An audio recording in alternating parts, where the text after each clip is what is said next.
में तत्व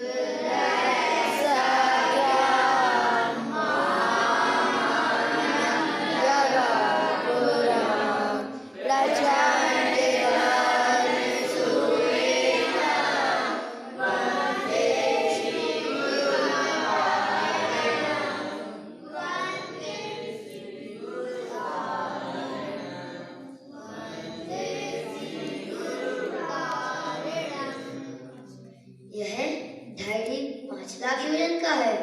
इसे मनश्लोक भी कहते हैं। यहाँ 15 कर्म भूमियाँ, 30 भूख भूमियों में 15 कर्म भूमियाँ में विधिक क्षेत्र हैं, 5 भरत क्षेत्र, 5 ऐरावत क्षेत्र।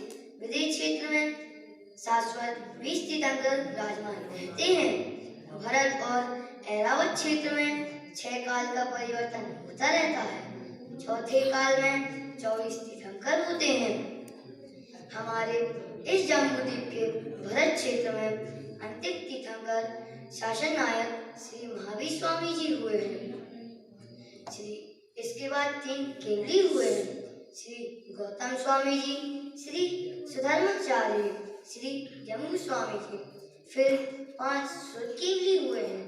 अंतिम शुद्ध केवली भद्र समुद्रभद्र आचार्य अनेकाचार्य हुए हैं। इसी परंपरा में 16वीं शताब्दी में आचार्य श्री जिनमल तारण स्वामी जी हुए हैं।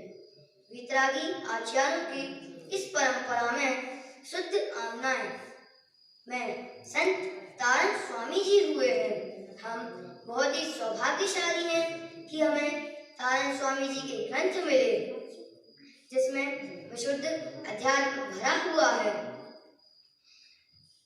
गुरुदेव ने हमें आडंबर क्रियाकांड से छुड़ाया है, शुद्धात्मा की साधना करने की प्रेरणा दी है। देव गुरु शास्त्र तो सर्वोत्कृष्ट पदार्थ हैं, उनके आधार से ही धर्म है। इस पंचम काल में सर्वज्ञ भगवान रहे हैं, किंतु उनकी वाणी शास्त्रों में दी गई है। अतः स्वाध्याय परम तप है, इसे अवश्य करना चाहिए। तारण स्वामी के ग्रंथ विशुद्ध आध्यात्मिक हैं और इसे कुल 5 मतों में बांटा गया है, जैसे कि विचार मत, आचार मत, सार मत, ममल मत और केवल मत। श्री तारण त्रय शाक्ताचार्य शरणाइयों का ग्रंथ है।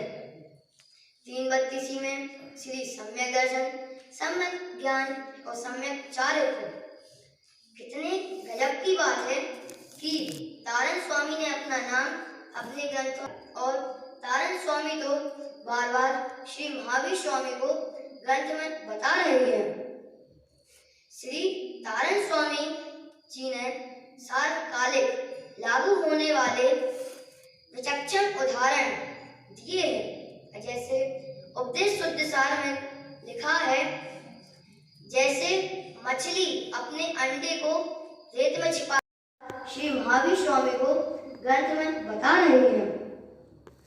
श्री तारण स्वामी जी ने सार्वकालिक लागू होने वाले विचक्षण उदाहरण दिए हैं। जैसे उपदेश शुद्ध सार में लिखा है, जैसे मछली अपने अंडे को रेत में छिपा कर रखती है और उसकी याद बनाई रखती है, उसके इसी याददाश्त के कारण जो अंडा बढ़ता है, वैसे ही अपनी शुद्धात्मा आत्मा को हमेशा बार बार याद करते रहना चाहिए। आचार्य तारण स्वामी ने कितनी दृढ़ता के साथ बात कही है।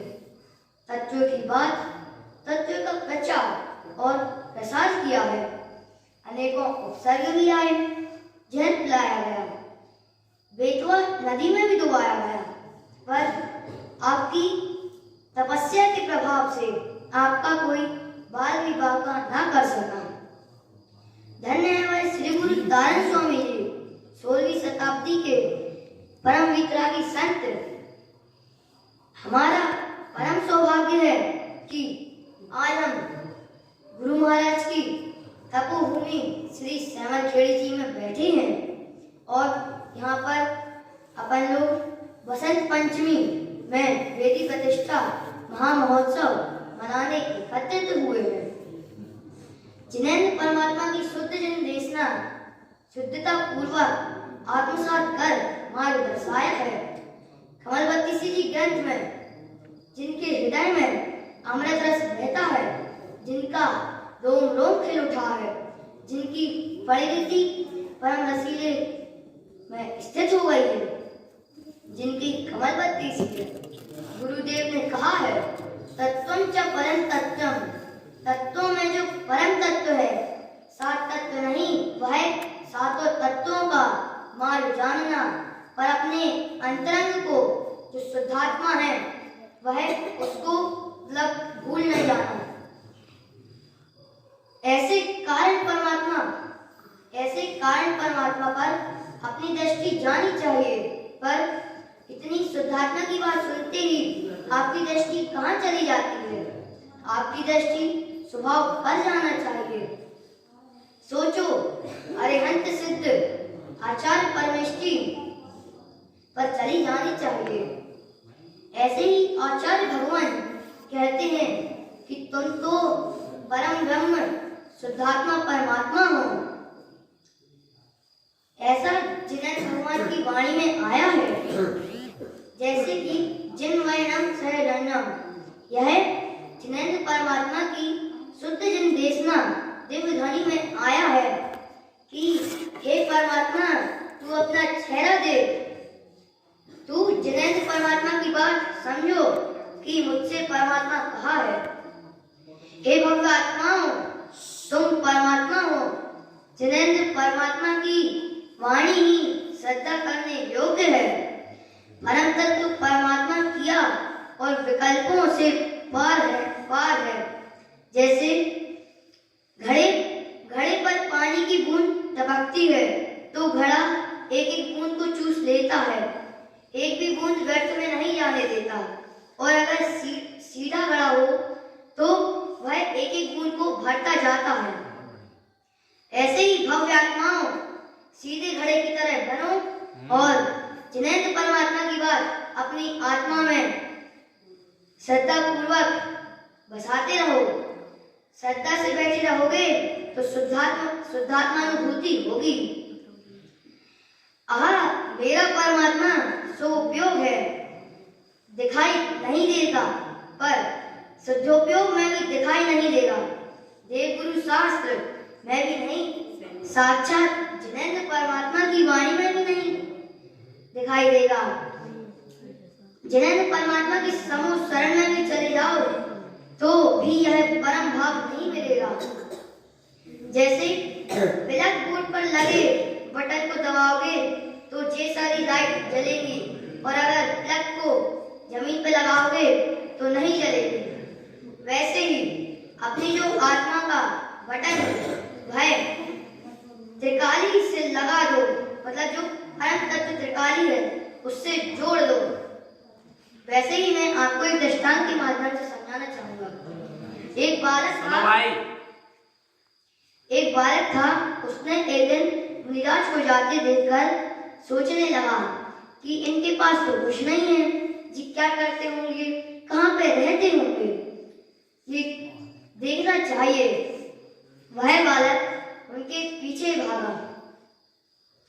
वे मुनिराज नदी के किनारे बैठे और अपनी आत्मा की चैतन्य गुफा में चले गए, अपने स्वभाव में चले गए। वह बालक कुछ समय तक वहीं बैठा रहा। वह सोचता रहा, इनके पास तो कुछ नहीं है, लेकिन वह पूछ ना सका उनसे। लेकिन जिज्ञासा बढ़ती आई। थोड़ा समय बैठा रहा, फिर अपने घर वापस चला गया, पर उसकी जिज्ञासा खत्म ना हुई।